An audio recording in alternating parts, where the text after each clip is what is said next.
नाशिकच्या काठेगल्ली दर्गा अतिक्रमण कारवाईला स्थगिती दिली गेलेली आहे।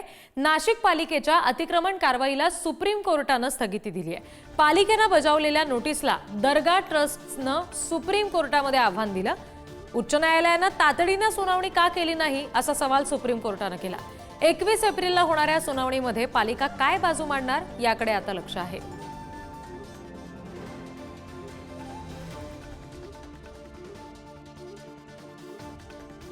नाशिकमध्ये काठेगल्ली दर्गा अतिक्रमण कारवाईला स्थगिती देण्यात आलेली आहे। आणखी तपशील आपण घेणार आहोत। प्रतिनिधी किरण ताजणे आपल्याशी जोडले गेलेत त्यांच्याकडून। किरण, काय नेमकं आता म्हटलं गेलेलं आहे? उच्च न्यायालयाने तातडीने सुनावणी न घेण्याबाबत सुद्धा ताशेरे ओढले गेलेत असं समजतंय।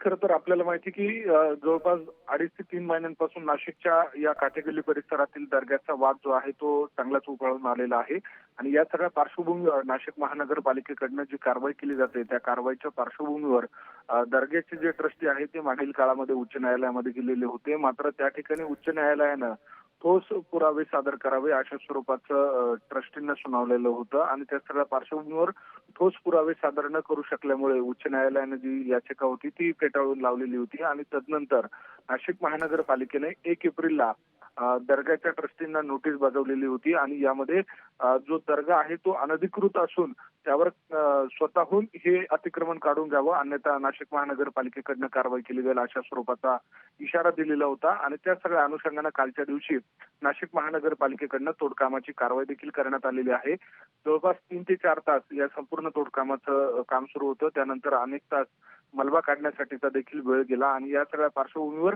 पोलिसांवर देखील रात्रीच्या वेळेला दगडफेक झालेली होती। अनेक पोलीस जखमी आहेत आणि अशा सर्व परिस्थितीमध्ये दर्ग्याचे जे ट्रस्टी आहे त्यांनी सर्वोच्च न्यायालयामध्ये धाव घेतलेली होती आणि त्या ठिकाणी आता स्थगिती देण्यात आलेली आहे। त्यामुळे पालिका आता 21 तारखेला होणाऱ्या सुनावणीमध्ये नेमकी काय बाजू मांडते हे बघावं लागणार आहे।